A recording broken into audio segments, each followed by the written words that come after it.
Have you heard people on social media or your friends and family talk about how no matter what offer they seem to put into a house, it never seems to be accepted? Well, in today's video, I'm going to tell you how a seller may be choosing another offer over someone else's and what you can do to make sure that your offer is as strong as possible.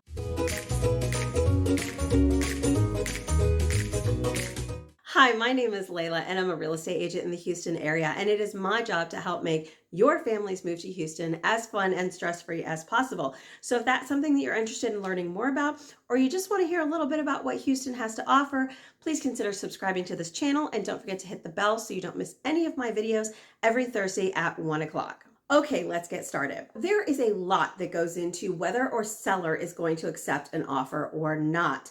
Now, if you have a current real estate agent and you're looking for houses, she is probably going to do a very good job of helping you out with that. But if you don't have an agent yet, you're just kind of curious, you really want to get into the nuts and bolts of this, I'm going to go over some really key points in the real estate sales contract that can make a difference between a seller accepting your offer and choosing another offer. If you're like me, if you're like a lot of people, you may not read all the way through every single thing that you sign. I will say though, when it comes to a real estate contract, which is probably going to be the largest purchase you will ever make in your life, it is worth taking the time to read it. This is a printed copy of the real estate contract. If you want to check out a copy of this, you can actually go to the TREC website. TREC is the government organization that regulates real estate. You can print that out and take a look at it, but keep in mind that as far as using this contract and filling it out, that's something that only a licensed real estate agent can do. This contract is written in very simple layman's language. So if you read it over yourself, you're pretty much going to have a really good idea of what it means. There may be some real estate terms that you don't understand, and that's when you're going to want to reach out to your real estate agent. If you don't have a real estate agent, you can go ahead and put in the comments any questions that you may have as you go through this contract. I'm going to be talking about this contract. You're going to learn a little bit more if you print out a copy of that. I'm going to put the link in the description. But if you don't have the time to do that or you just want to listen, no problem. All right, here we go. This 11-page contract is going to say absolutely everything that's necessary for this real estate transaction. Parts of it are as simple as the address of the property, the description of the property, the lot, block, subdivision, the names of the buyers and the sellers. Parts of it are pretty obvious too, which is going to be the sales price. How much are you going to be offering on the home? The closing date. Those kinds of things are pretty self-explanatory, but there are a few other things that are a little bit more subtle that can make the difference between an accepted offer or an offer where the seller is going to pass. The number one biggest thing that's going to make a difference is how you're going to be paying for your house. A cash offer under the same terms as any other offer, or sometimes a cash offer at a lower sales price with less favorable terms to the seller, is going to be accepted. Now, there are exceptions to this. Every situation is different, so none of this is guaranteed. But typically, in my experience, a seller is going to prefer a cash offer. And the reason for that is that it's a guarantee. Whenever you are putting in an offer on a home and you are paying for cash, your real estate agent is going to ask you for proof of funds, which is going to be a letter from your bank saying this is how much money that they have. That letter is typically going to have the amount of the sales price plus about $10,000 to prove that you can pay closing costs. A seller sees that, they see a reasonable closing date, and they're like, good to go, because they don't have to worry about whether or not your financing is going to go through. But if you're like a lot of people, you need a mortgage in order to buy a house. Never fear, that does not mean that you are out of the running. Even if you are having a mortgage, which is going to have a financing contingency, is what that's called, your offer can still win out over cash offers if there are some other things that your offer has that the cash offer does not have. The first thing is going to be how much earnest money that you are going to submit. Typically, the earnest money is not going to make a huge difference because any good real estate agent is going to let the seller know that that earnest money belongs to you, the buyer, except for under some very specific circumstances. if you can swing it, putting a bigger amount of earnest money down can show the seller that you are really serious about this. Typically, earnest money can be about 1%. But I have had clients that have gone as high as 2 to 2.5% in order to show the seller that they are really serious about this, especially if they're using financing or if you're having to sell your current home before you can buy your new home. Another really important aspect near the beginning of the contract is the option fee. Now, the option fee is the money that you're going to give to the seller in exchange for them letting you have some time to get your property inspected. Typically, the option period is 7 to 10 days, but in a very competitive market, the shorter, the better. I will never recommend to you that you waive that option period 100% of time. I'm going to tell you to get that property inspected. But even if you have as short of a period as only 24 hours, that is enough time to get the property inspected for you to look at that inspection, go over it with your real estate agent, and decide if you are willing to take the risk on this property. The higher the option fee, the better. That is really where the rubber hits the road, where a seller is really going to look at your offer more favorably, because if you back out of that transaction, they get to keep that earnest money. So sometimes the earnest money is as little as $100, but I have had clients that chose to have about $500, again, to show the seller that they are serious. If you're looking at losing $500 or more, then that can be a little bit uncomfortable. And that higher level of option money, along with the shortest option period you are comfortable with, is going to make your offer stronger. Offers that I have had accepted have had option periods of 7 days or less. The shortest option period so far that I've had is 48 hours. We were able to get an inspection done and have plenty of time to negotiate repairs before that time ran out. Okay, next on the contract talks about the title policy. The title policy is the insurance that is going to make sure that you actually have title to the house. So let's say you buy the house, somewhere down the line, it turns out that there was a random heir to an estate years ago, and it turns out that they actually kind of own the property. Title insurance is what's going to cover you for that issue, that if for some reason it turns out you don't actually have title to that home, that is going to cover you for the amount that you purchased the home for. There's also going to be a title policy that protects your mortgage company in the case of something like that happens. In a buyer's market where there's more buyers than sellers, a lot of times the seller will pay for that because that's attractive to a buyer. In a market like right now, where there are fewer houses and more buyers, one of the things that you can do to make your offer strong is to offer to pay for your own owner's title policy. And that can range between, $1,000 to $2,500. And so that can make a significant difference between your offer being accepted and someone else's offer being accepted. So if you can swing that extra money in your closing costs, I would highly recommend that you take a look at doing that to make your offer stronger. Again, your situation is going to be different. Make sure you consult your real estate agent, or you can ask me in the comments and we can discuss that. That is one of the things that can really make your offer strong. The next item on the contract talks about the survey of the property. The survey is the drawing that shows where the property lines actually are. That is what's going to show the title company and show you the actual physical boundaries of the property that you're buying. So if the seller does not currently have a survey that the title company says is good, then a new one's going to have to be made, and those can range $200 to $500.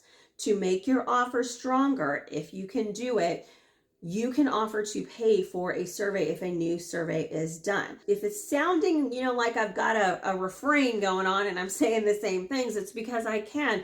In this market where there are far fewer houses and many more buyers, if you can pay for your own stuff, if you can ask the seller to pay as little as possible, that makes your offer a lot stronger than another offer where the buyer may be asking the seller to pay for some things. If you're looking at a copy of the contract, this is going to be on page 5, and that's talking about residential service contracts. So one of the customary things that a seller can do is buy a home warranty for you, the buyer, that was going to cover anything that the inspection may not come up with. So in the first year, you've bought the home and the water heater conks out, then that residential service contract that the seller may purchase for you is going to take care of that. Let's say it together. Pay for your own policy. That makes your offer stronger. If you can swing paying for it yourself, these are going to range between $300 and up, depending on if you have a pool, depending on how comprehensive you want your coverage to be. Then pay for your own. Again, that makes your offer stronger. And that one is a fairly low cost that I would typically recommend in this market that you take care of yourself. On page 5 is the closing date. And the closing date means that this is the date on or before this date that you are going to close on the sale of the home. Usually the sooner the better. And that usually works best for the seller or the buyer. And even if your seller is not quite ready to move once you want to close, then they can do something called a lease back, which is where they're basically going to rent the property back from you for a certain period of time until wherever they are going is ready. The customary time between the contract and the closing is 30 days. The closer you can get in, the better. If you have a cash offer, I typically recommend 14 to 10 days, depending on how fast the title company can get their work done, how fast any repairs can be done. 2 weeks for a cash offer, 30 days, if at all possible, on a offer where you're using financing. The sooner the better, because then the seller is more confident that you're actually going to do this and they're going to have their money in hand sooner. Are you ready for more costs that you're going to need to pay to make your offer stronger? All right, on page 6, we're talking about closing costs. Here we go again. In a market where there are more sellers than buyers, then you are going to be able to ask the seller to pay for part of your closing costs. In a market where there are more buyers than sellers, as much of your own closing costs as you can cover, please do. That is going to make your offer as strong as possible. So there are times whenever the market is less competitive for buyers that you can ask the seller to pay $1,000, $1,500, $2,000 or more towards your closing costs, and that's going to reduce the amount that you would need to pay out of pocket. But again, in this market, especially if you have other things like you need financing, you're offering more than the list price, which we'll talk about here in a second, the less you're asking the seller to pay, the better. One of the things that really can make an offer stronger, that is going to make a seller pick a certain offer rather than another, even if everything else is going to be the same, is whether or not the buyer is asking the seller to pay any of the costs associated with closing on the home. So those are key elements in the main part of the real estate sales contract that can make an offer stronger, can lead to a seller choosing a particular offer over another offer. That's the main part of the contract.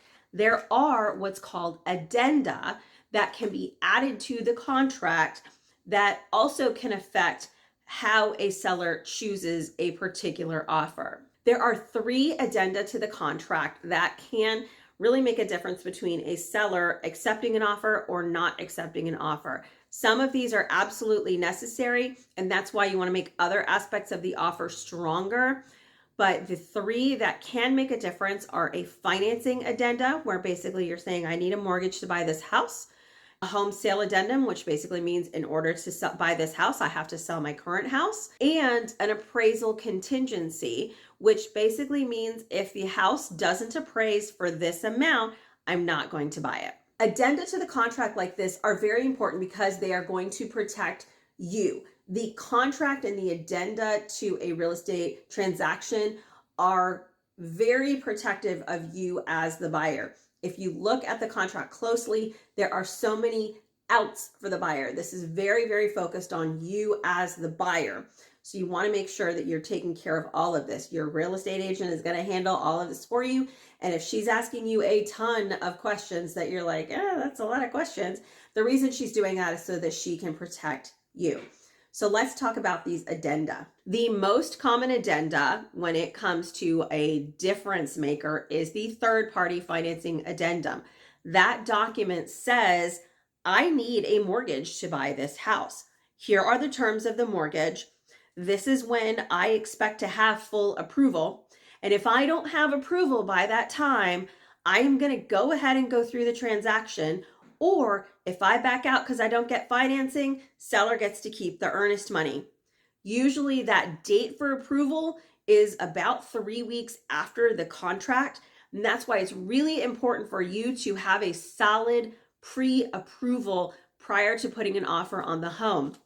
Because when you have an addendum like that, you're also going to want to attach that pre-approval, because that shows the seller, hey, I'm in this process already and we are just finishing things up. And that means, hey, you can be assured that I'm probably going to get my mortgage and we are really likely to be able to buy this house. Remember, if you don't give proper notice, and again, your real estate agent is going to handle a lot of this, but you also want to be aware of those dates, and you missed that notice date and you're like, I don't have a mortgage, I can't buy this house, then that earnest money that you put down, this is one of those cases where you may lose that and the seller would get to keep that because you got out of the contract. Again, these are things your real estate agent is typically going to handle for you, but just so you're aware of what's happening beyond the scenes. One of the other addendum that's really common is the addendum for the sale of another home. So quite frequently, if you're currently a homeowner, in order to buy a new home, you need to sell your current home. Whether you need the proceeds from the sale of that home to make the down payment on your current new home, or if you're not able to qualify to make 2 mortgage payments at the same time, then that's when you would put that on there. And really what that addendum says is, I have to sell my home to buy this one. This is when I'm going to sell that home by. And if I can't sell my home by that date, I can't buy this new one. And that protects you, so that if you can't do it by that date, then you go ahead and you're like, I can't do it. And you get out of the contract and you get your earnest money back. If you miss that date, if you don't get the seller to extend that date and you back out, then that means the seller is going to keep your earnest money. If at all possible, if you can swing it, making sure you have sold your current home prior to buying your new one is ideal. But the fact is, for a lot of people, that's just not possible. So that's when you're going to need an addendum like that. A final difference-making addendum is an appraisal contingency. In this market, quite often you may need to offer above the listing price in order to win an offer, or you may be offering more than your real estate agent has determined as the market value of that property. And when you do that, especially if you're using financing, an appraisal contingency is a way to protect yourself. If you don't have a lot of extra padding in your bank account, if you don't have a lot of money to make up a difference, if the property does not appraise, that you would need to make the difference between the appraisal and the sales price, that appraisal contingency is going to protect you. For example, I have a client, the listing price on this particular home was pretty low, and that was done probably on purpose.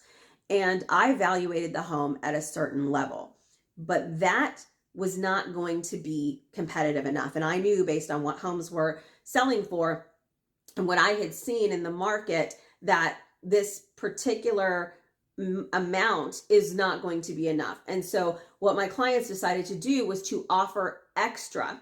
What they did is they added on to that said, if the home does not appraise for this minimum amount, then we're not going to buy the house.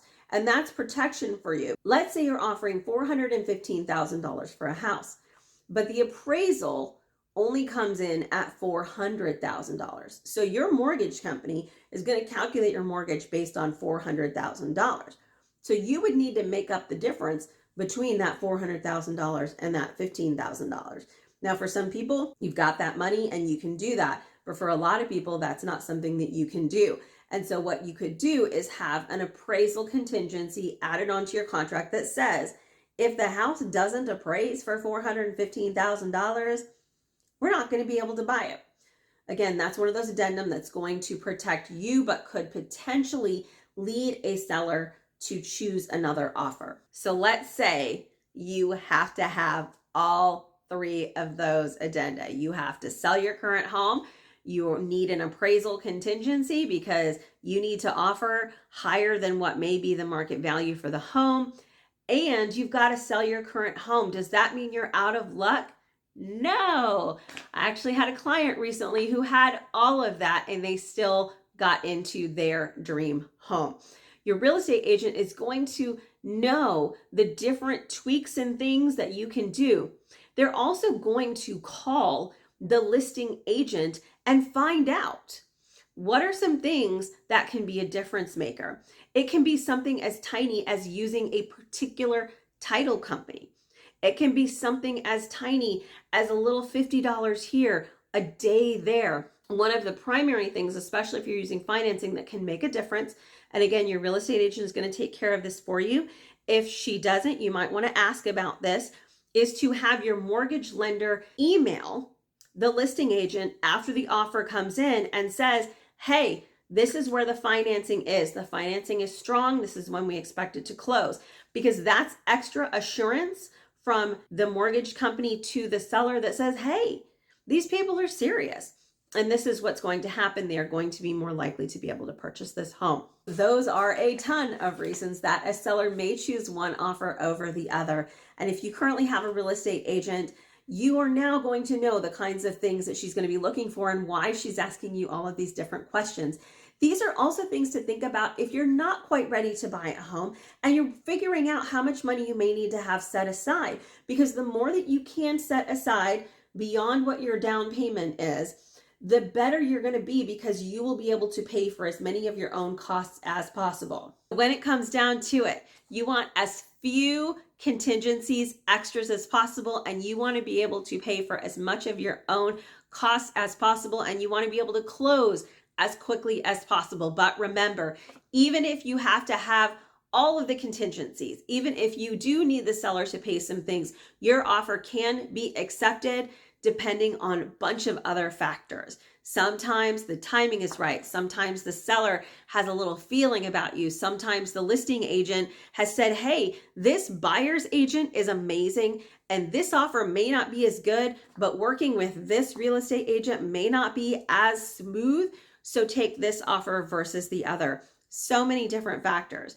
And who your agent is does make a difference. So make sure that you are choosing an agent that you like, that's very personable, and that is on top of things. That can come down to whether or not the listing agent likes your buyer's agent. So today I've given you a lot of information and a lot of tips. Remember, you can keep track of this. Print out a copy of the contract. I'm going to have that link down in the description for you. Watch this video again, take some notes, highlight on the contract, just so that you're aware of what's going on. Again, it's pretty easy language. And if you have any questions, you can ask your real estate agent. You can also ask me in the comments. If you are looking at moving to Houston, if you're relocating to Houston and you do not currently have an agent, I would love to help you out. You can put that in the comments, or you can send me an email at the email address in the description. If your company is providing you with a relocation package using a relocation company, you still can choose your own agent. If you want more information on that, just make sure whenever you email me that you let me know that you're going to be using a relocation company. And now that you've got all of the details, you will be totally ready to make sure that your offer is as strong as possible and to be able to ask questions of your real estate agent so that you understand exactly what is going on. So I hope you enjoyed today's video. If you found it helpful, please give it a big thumbs up. And if you haven't already, please hit that subscribe button and click that bell so you don't miss any of my future videos every Thursday at 1 o'clock. Thank you again for watching, and I will see you again next week.